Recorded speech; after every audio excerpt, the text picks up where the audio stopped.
Brethren, next week we enter the fall festival season with the beginning of the Feast of Trumpets, as we all know. And it's a time of judgment, it's a day of reckoning, and it's reflective, if I can put it that, of the return of Jesus Christ. And it's fitting and appropriate, I think, that we prepare for this time and we look at our lives as the holy day season comes upon us and ask the question, how am I doing? How am I doing over the past year? How am I doing over the past weeks or the past decade of my life here as God has called me into the church?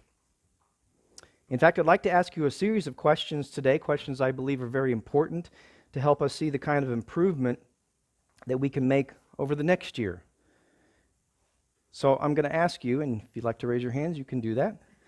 How many of you in the next 4 weeks thinks there is something that you can positively, absolutely, specifically do to make your personal life, your spiritual life, and your family life all worse?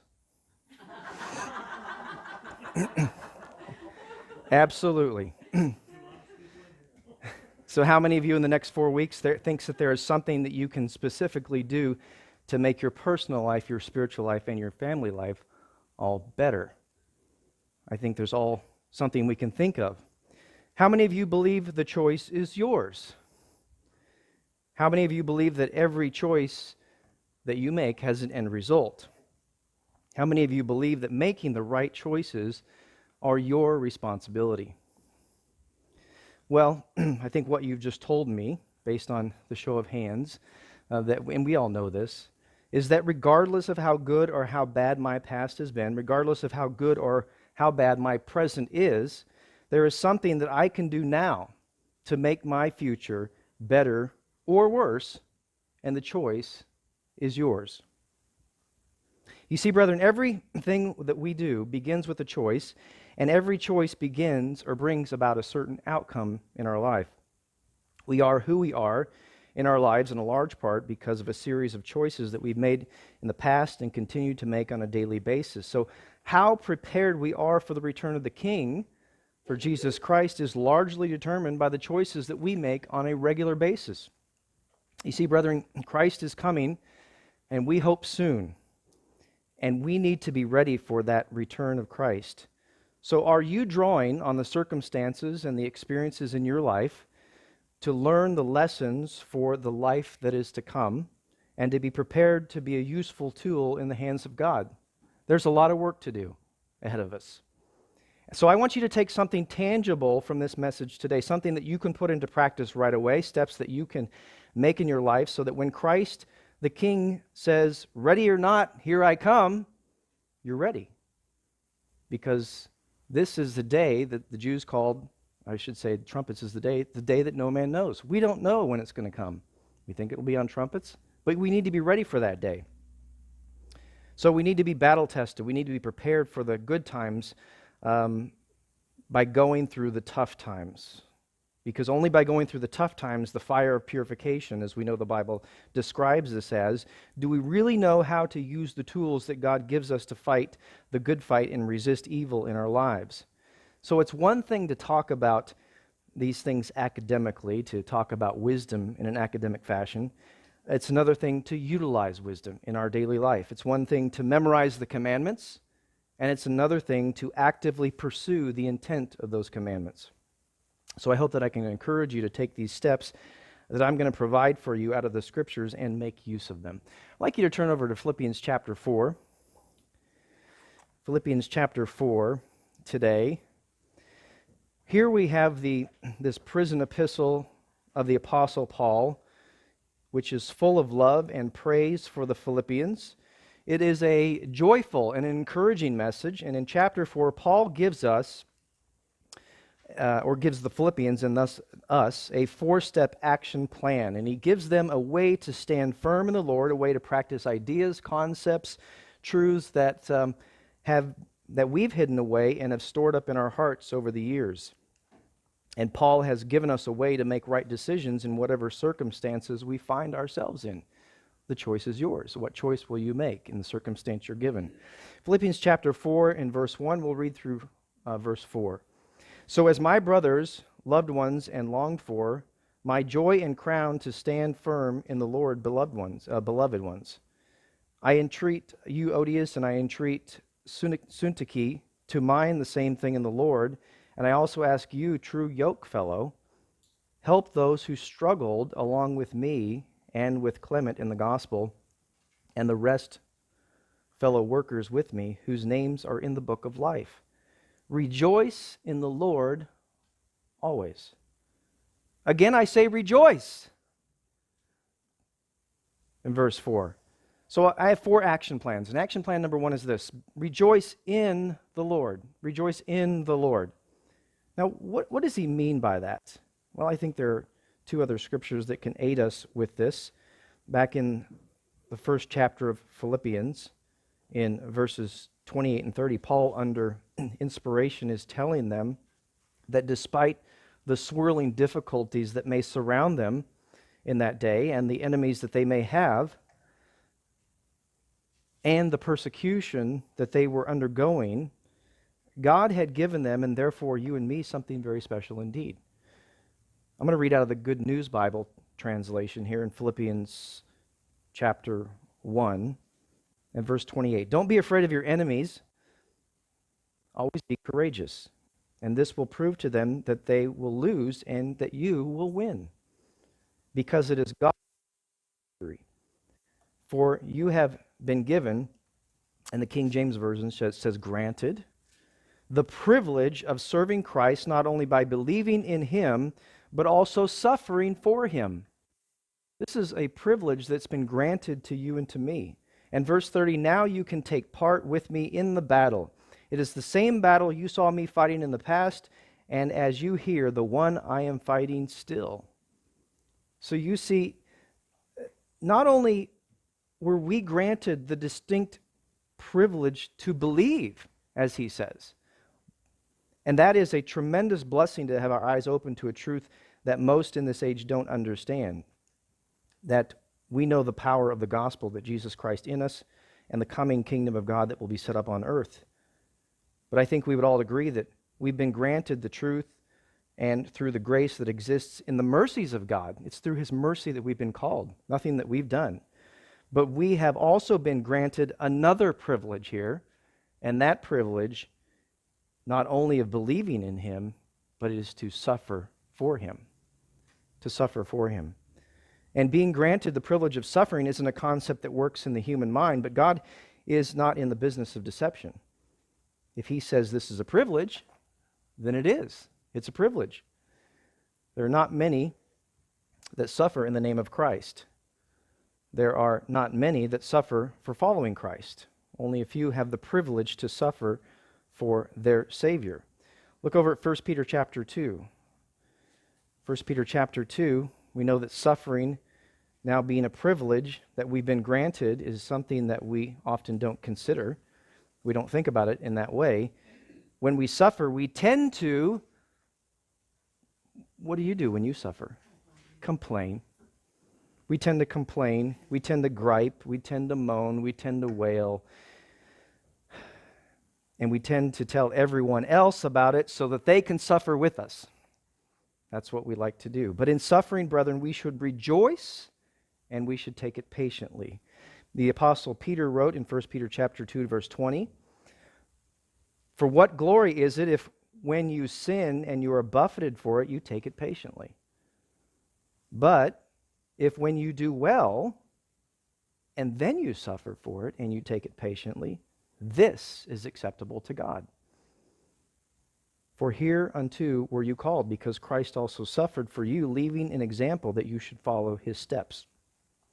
Barnes Notes writes this about this scripture. It says, the Christians therefore may be and should be always a happy man, if everything else changes.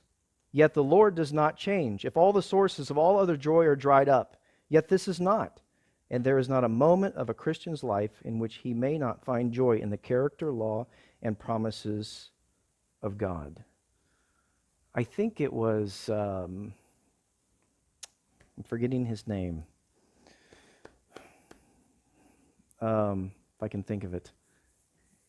Chronicles of Narnia, who wrote that? C.S. Lewis, thank you. C.S. Lewis, I believe, who said that, in a Christian's life, joy is central, and, suffering is peripheral. He said in an atheist's life, joy is peripheral and suffering is central, because in a Christian's life, the central things are focused on God. And as we said, as we see here, we suffer for him, but we also know that there's a purpose for that suffering. And so we understand that, and we can do it with joy. In Acts chapter 5:41, you don't need to turn there, Peter and some of the other apostles were beaten for preaching in Jesus' name. And when they left the council room, they were happy to have been considered worthy to suffer dishonor for speaking about Jesus. They were considered joyful for the beating that they took. You see, it's not about what happens to you, but what you do with what happens to you that makes the difference. Just because God didn't deal you the cards in life that you wanted, it doesn't mean that you should give up and stop playing. It doesn't mean it just means basically that you play the cards, but you play them to the maximum potential that you can. Because even if you don't get the dream or the image of the dream that you have in your mind, and we all have wonderful dreams in our mind that don't tend to come to pass in many aspects, you become such a strong and a powerful person with the character of Jesus Christ that now you can go on and do anything or suffer anything that he needs you to or he wants you to.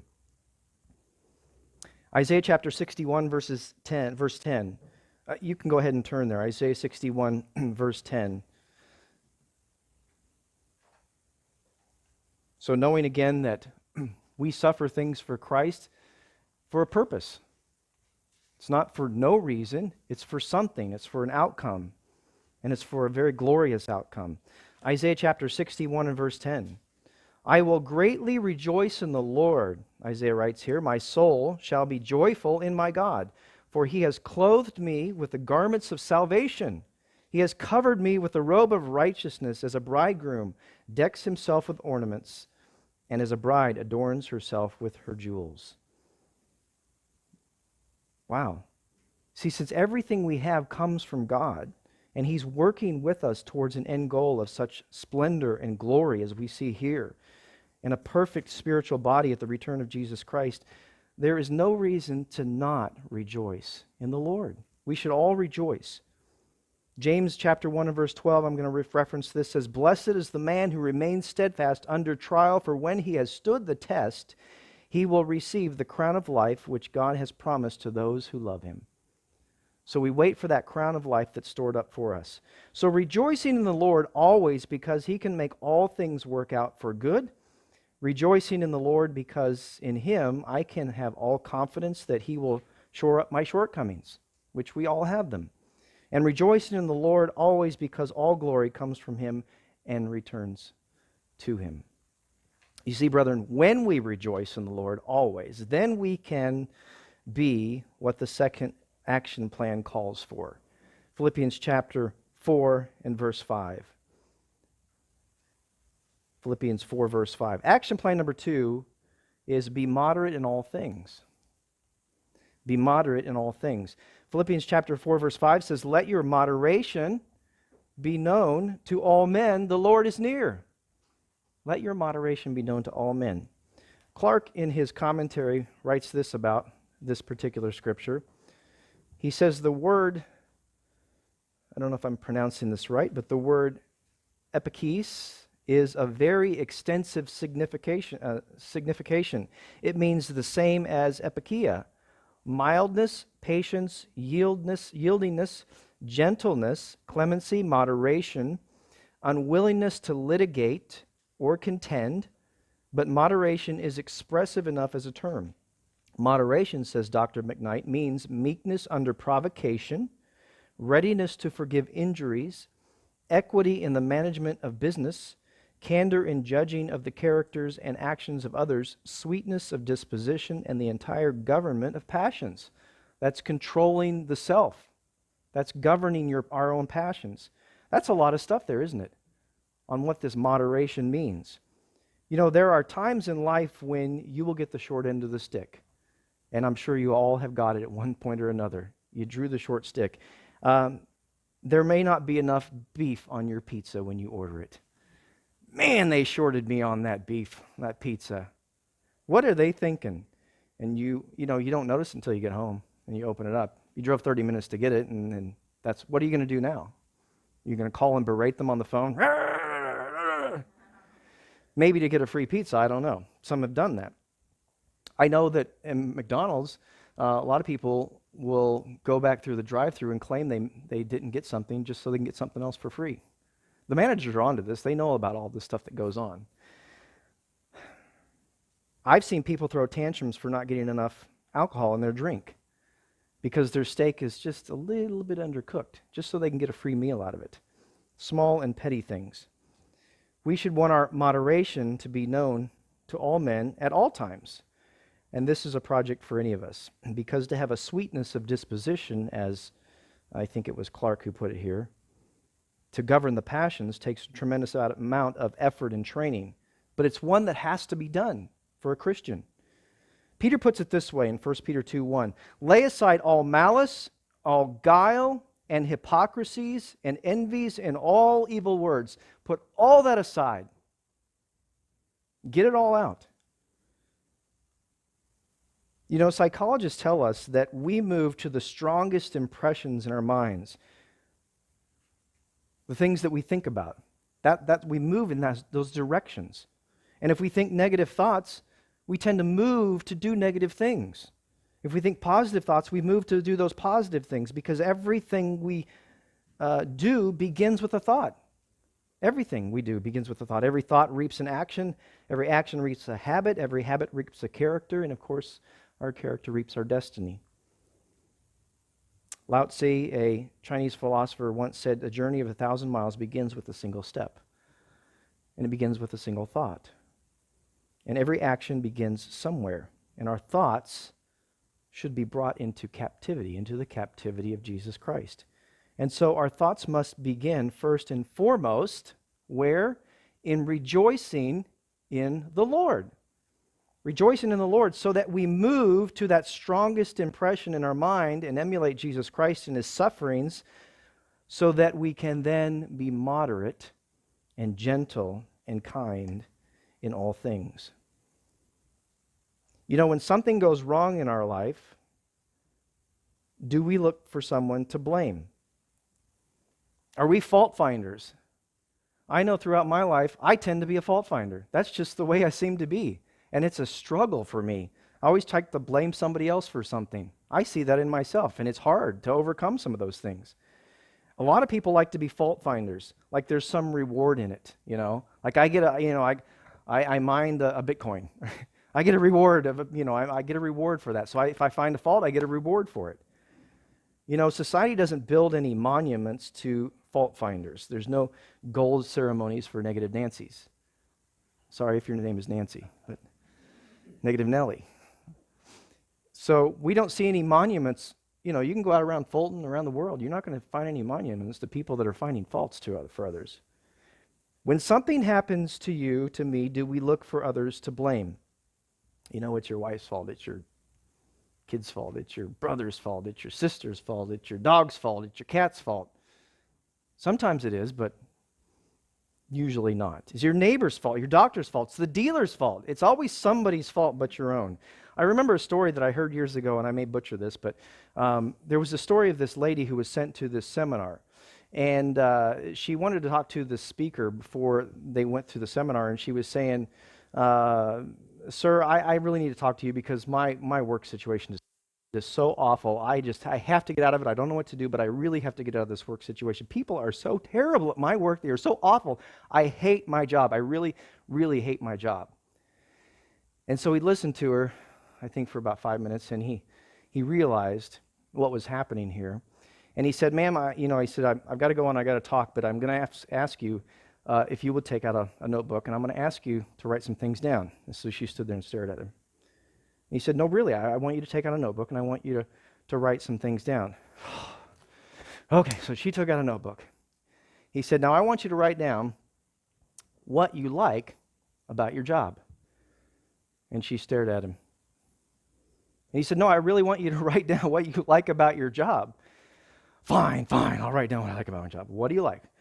Well, I like that it's close to home. It's 5 minutes from work. Well, write it down. Okay, well, I'll write it down. What else do you like about your job? Well, I get 3 weeks paid, time off. Well, write it down. So she writes that down. What else do you like? Well, I get benefits. I get health benefits. Okay, write that down.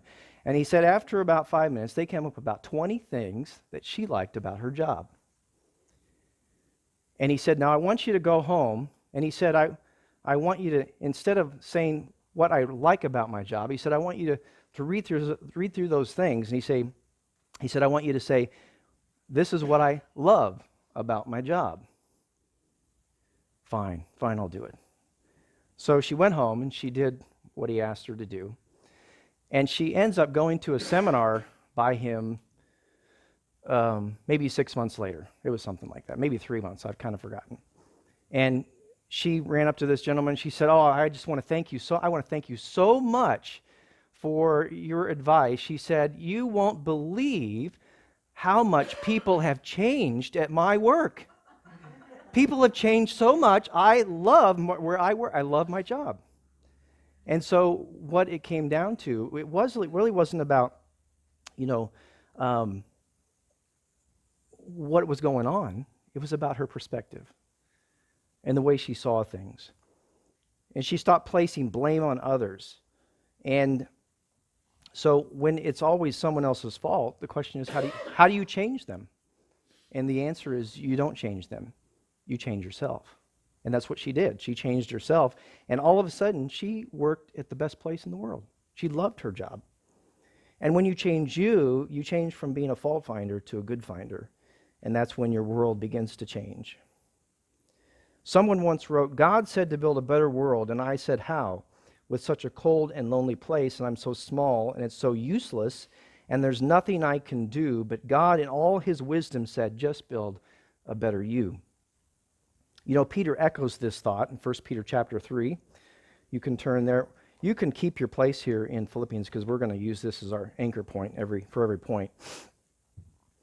But in 1 Peter 3:1, Peter echoes this thought. God has given us all things that pertain to life and godliness, he says in the Scriptures. All things that pertain to life and godliness. In this wonderful book of the Bible. It's right here. Notice what it says in 1 Peter 3, verse 1 and 2. Likewise, wives, submitting yourselves to your husbands, that even if any disobey the word, through the behavior of the wives, without a word, they will be won. Observing your pure behavior in fear. Without even a single word, you can win over your husband. Just by your example. So example is so powerful for others. Moderation and kindness and generosity, tenderheartedness, sweetness of disposition. The Proverbs tell us that a soft answer will turn away wrath, and to agree with somebody or your adversary, it says, quickly, while you can. One study showed that children learn more about how to behave with others by watching how their parents interact with the clerk at the grocery store or the teller, at the bank than anything else, just by observing how their parents were. You see, whether you like it or not, brethren, everyone is watching you and your actions. And your actions and your attitudes, your demeanor can either be a reproach to Christ or it can be a sweet offering to him. Action plan number 3 in Philippians chapter 4. Action plan number 3, as Paul goes on here, is to be anxious for nothing. Be anxious for nothing. Philippians chapter 4 and verse 6, be anxious about nothing, but in everything by prayer and by petition and thanksgiving, or with thanksgivings, let your requests be made known to God, and the peace of God, which surpasses all understanding, will keep your hearts and your minds in Christ Jesus. This doesn't mean that we are to exercise no care about worldly matters, no care to preserve our property, or to provide for our families. You can reference 1 Timothy 5:8 for that we have to take care of our families, and if we don't, we're worse than an infidel. But that there is to be such confidence in God as to free the mind from anxiety, to have trust in him, to believe in him, and such a dependence on him that it keeps us calm in the midst of the storm. The word anxious means to be overly troubled or excessively worried or extremely nervous about something. It's not just the you're just a little bit anxious about. It's the extreme or the over worrying about something, things that really we don't have any control over. When Jesus said in Matthew chapter 6 to take no thought for your life, what you will eat or put on, the meaning is really this one here. Don't be anxious about those little things. Well, they're not little, they're big things, but they're the most basic parts of life. He says, well, I take care of the sparrows of the field. I take care of the lilies of the field. If I can take care of them, I'll take care of you too. Now, this doesn't mean we shouldn't be concerned and thoughtful about, those things either. The idea, if we can go back to the early days of the Worldwide Church of God back in the 50s and 60s, there were so many people who, and I don't know if there was a bunch, but there was enough people who thought that Christ was going to return very, very soon, that they didn't have insurance, they didn't have a dental, they didn't take care of their teeth. There were many things. They spent any savings, they didn't have savings. There was a lot of things they didn't prepare or didn't plan for the end of life or for retirement or anything like that. And that was a mistake. You plan for it, but hope you don't use it, right? They denied education in some cases. I mean, I even remember in high school, and this would be back in the 80s, there was always this imminent feeling that Christ was going to return soon. You've heard the 5 to 7 years. Christ will return in 5 to 7 years. That was over and over. And so I thought even in high school, what's the point? What does it even matter? So I never really gave it any thought to really try hard in high school.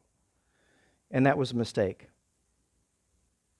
1 Timothy 5, verse 8, again, I referenced this, if any man provide not for his own family, and especially those of his household of faith, or his own house, I should say, he's denied the faith and is worse than an infidel. You can also reference Romans 12:11. It says, be not slothful in business, but fervent in spirit, serving the Lord.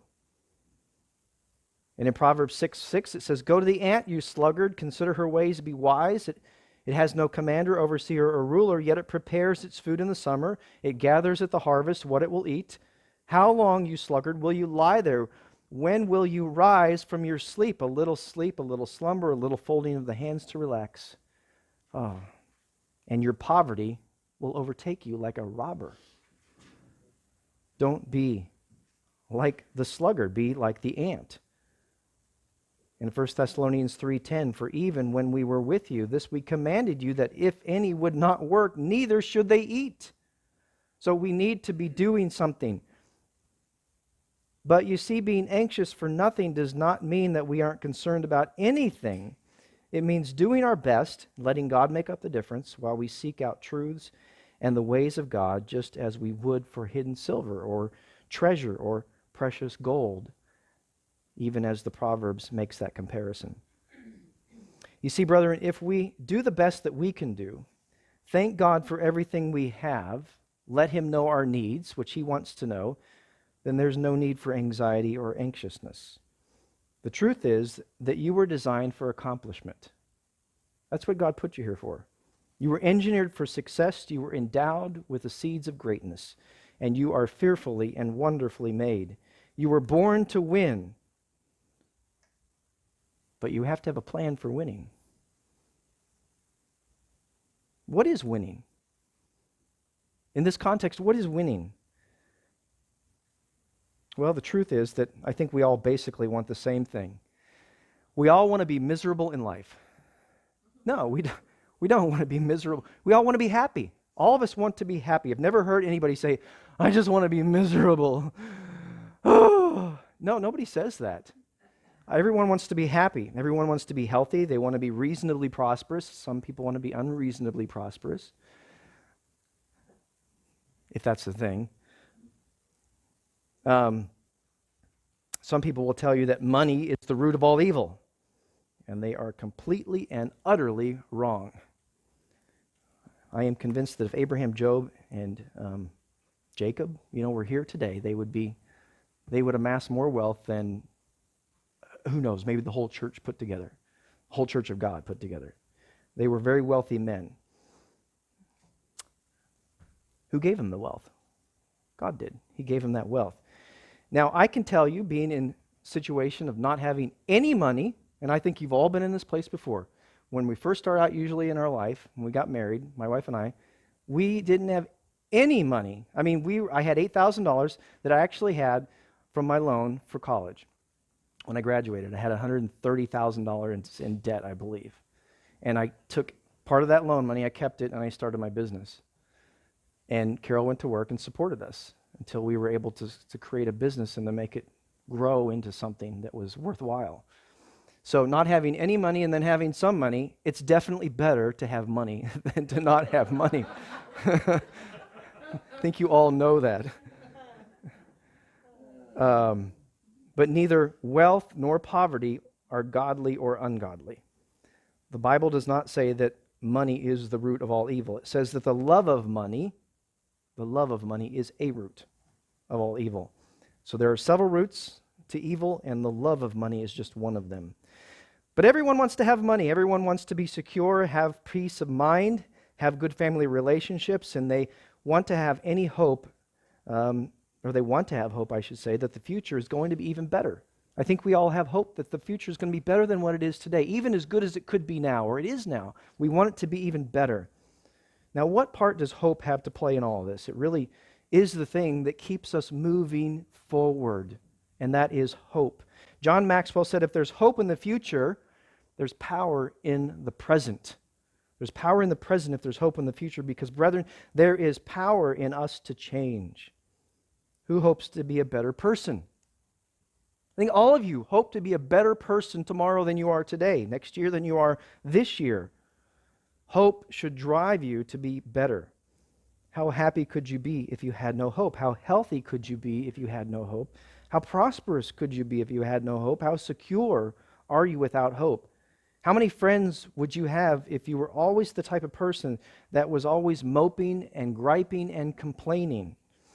How much peace of mind is there, and how would your family relationships be without hope? Without hope, all is lost. I think over the proverbial entry to hell, it says, "Abandon all hope, ye who enter herein." You've seen it in lots of movies too. You take hope away, there's nothing left. Everybody gives up. You see, hope is a foundational aspect to all these things in life and for the life to come as well. It's a key to suppressing anxiety. And anxiety is always the thing, I should say anxiety is also the thing that restricts growth. Anxiety, it holds us back. Someone once said that the land of familiarity belongs to the dead. The land of familiarity belongs to the dead. That most people like to feel like they are king in their own comfort zone. I want to be king where I feel comfortable. And they only want to do those things that they know how to do well. Osborne said, unless you try to do something beyond what you already mastered, you will never grow. You'll never get better. So if you want to begin to grow, you've got to seek out something out there that you can't reach easily, that'll make you stretch, that'll make you jump for it, that'll make you sort of lean back, dig in a little bit, and take that leap. And maybe you came back and you skinned your knee, and you reached for it, and maybe you busted your lip. And that's okay. But you keep on, and through the process, you learn how to leap higher, and you start challenging yourself, and you dig deeper, and then you discover things about you that you didn't know right now. Maybe hidden talents that you didn't realize were there. Some areas that if you can get your carnality out of the way, that Jesus Christ can use you for something important, something that he can build upon, some areas that he can use, or some talents that you have. You know, most of us hold ourselves back because of anxiety, and we don't allow the Spirit in us to grow those positive godly traits. I'm reminded, you know, everybody thinks back to certain things in their life that were turning points, that made them the person who they were, that made them different or better in some way. And I think back, one of my turning points was actually, I don't know if it was a turning point, maybe it was a point that I remember very significantly that I didn't want to do again. It was back in third grade. And we had third grade class. We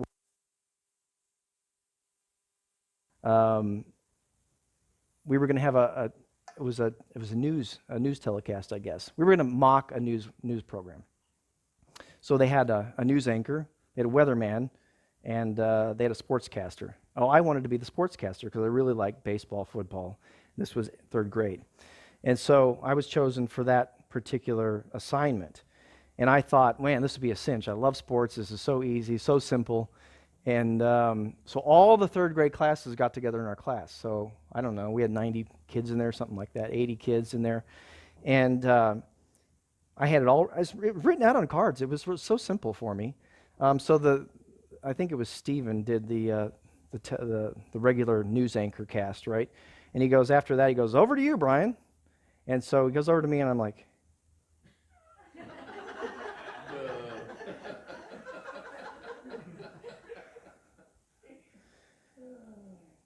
and I think I literally, sat there for 2 or 3 minutes or something like that. And my teacher, Mrs. Listen, it was simple. All I had to do was the Royals beat the Blue Jays 6-4. The Chiefs, ousted the Rams 17-14. Back to you, Steve. It was that simple. But I couldn't do it. So my teacher had to get in front of me, and she had to sort of, talk me down from the ledge. I was like this deer in the headlights look. I just froze. It was horrible. I was petrified.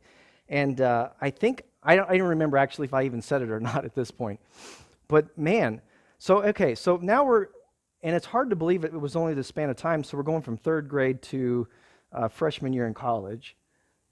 10 years maybe, which is not that much, not that big of a time, but it seemed to at the time.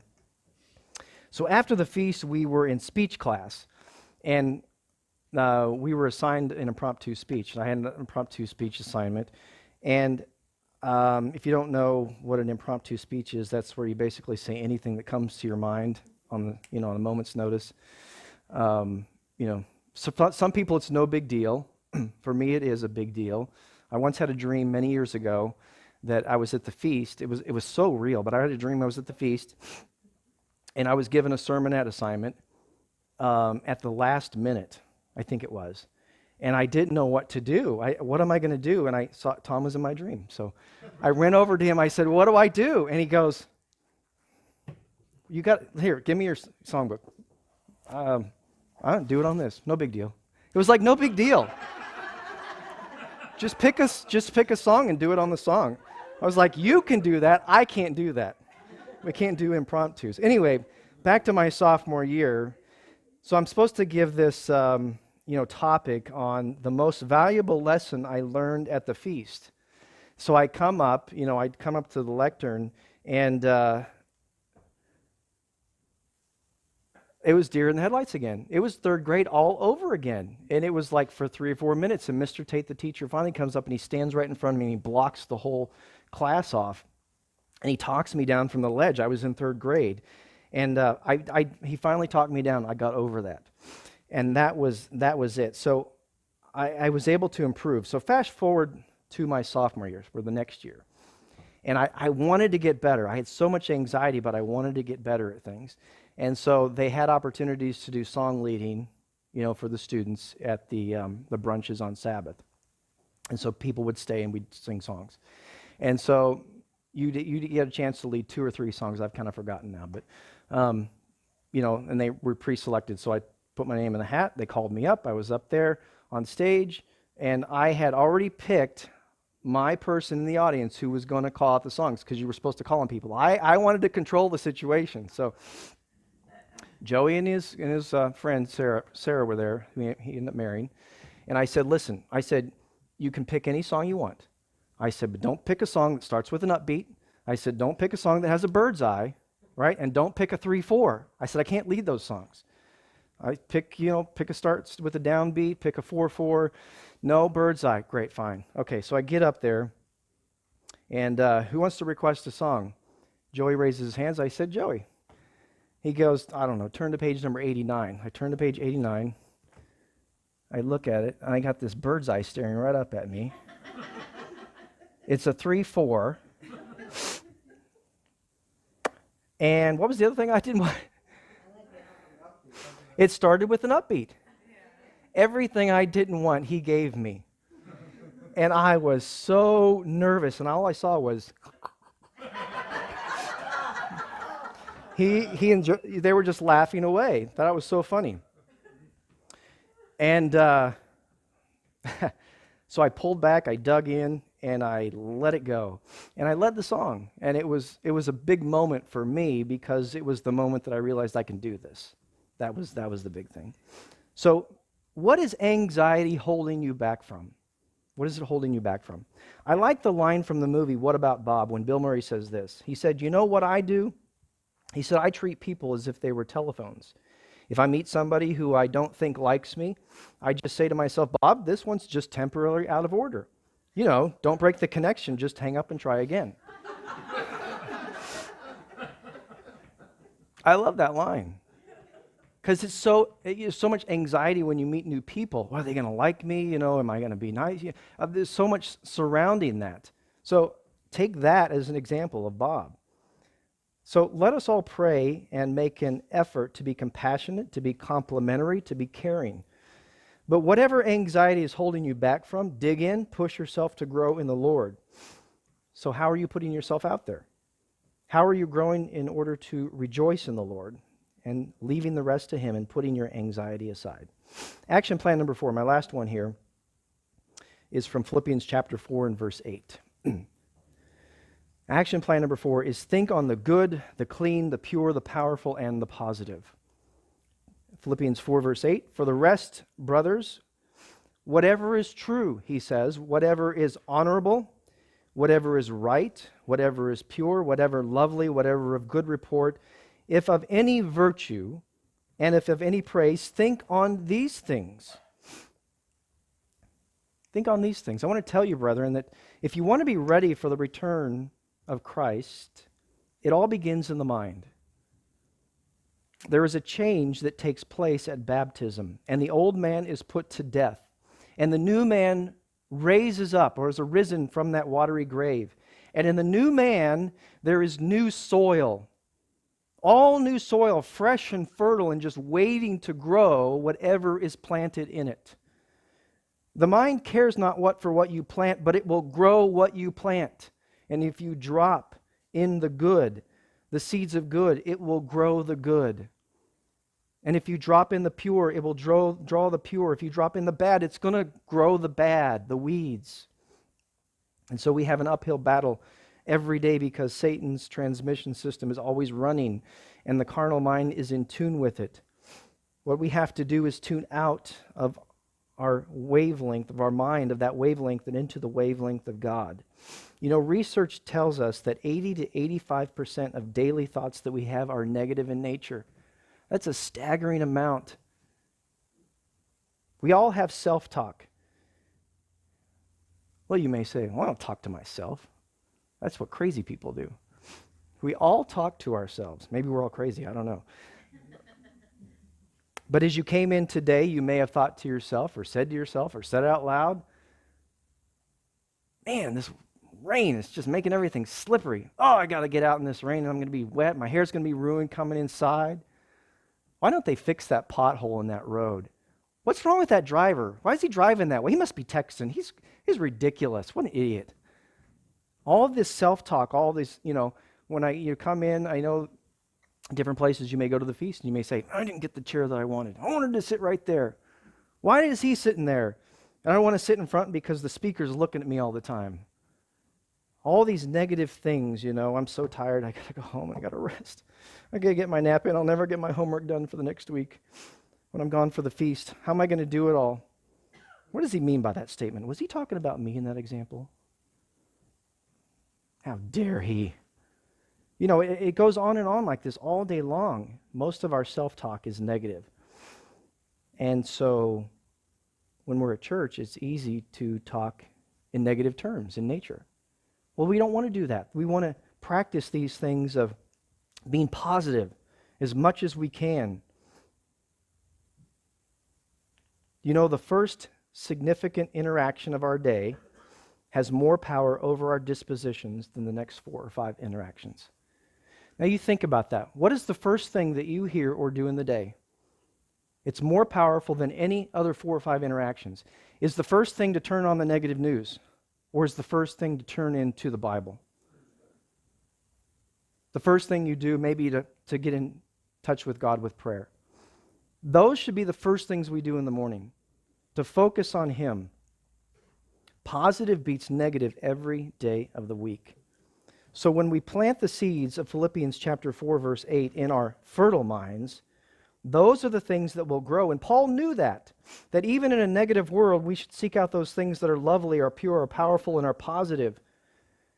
Did you ever, brethren, wonder why in 1776 3 million Americans produced the likes of Washington or Thomas Paine or Thomas Jefferson or Ben Franklin or Paul Revere or Ethan Allen or Benjamin Rush or many of the other great men of that time?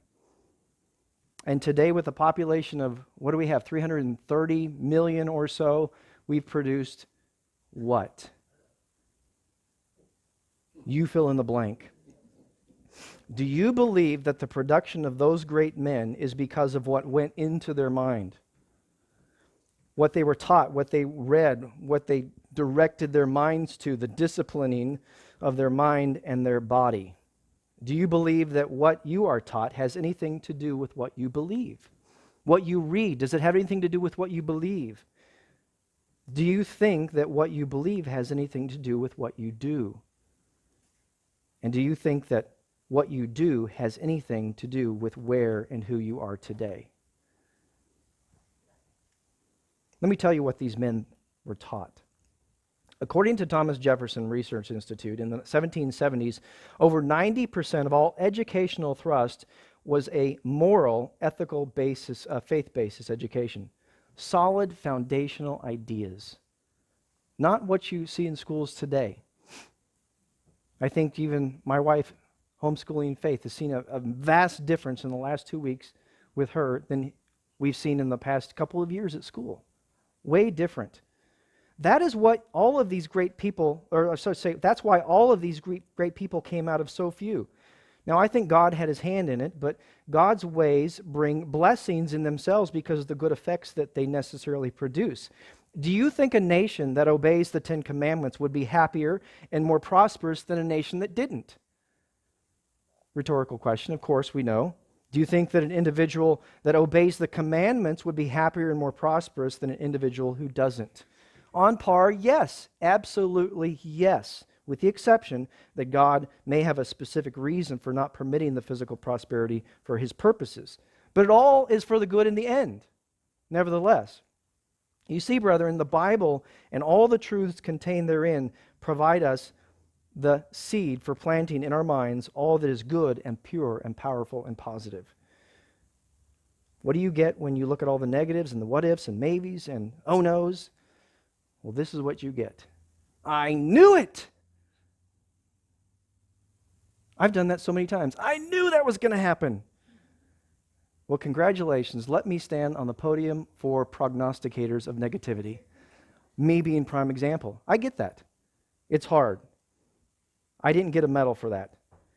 Now, I'm not talking about managing risk. There are places where you can do that. You know, you see somebody puts a plate that's sitting halfway on the table and halfway not. Hey, the plate's halfway off. Can you push it in? That's not negativity. That's just managing risk so that if it doesn't fall, you know, it doesn't have shards of glass all over the place and it hurts somebody or it makes an unnecessary mess for someone to clean up. If you say to your child, you need to study for your test or you're going to fail, it's not negativity. It's the natural consequences of life. Study for your test, or you actually might fail. You know, Job had negative seeds in his mind when he said, "That which I feared greatly has come to pass." I think it was an unnecessary anxiety that Job had. I mean, when you look at what he did, I think he had unnecessary anxiety.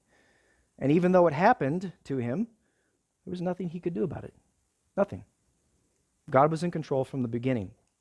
The truth is, brethren, that the truths of the Bible are very powerful when it comes to thinking on the good things, and it draws us to them.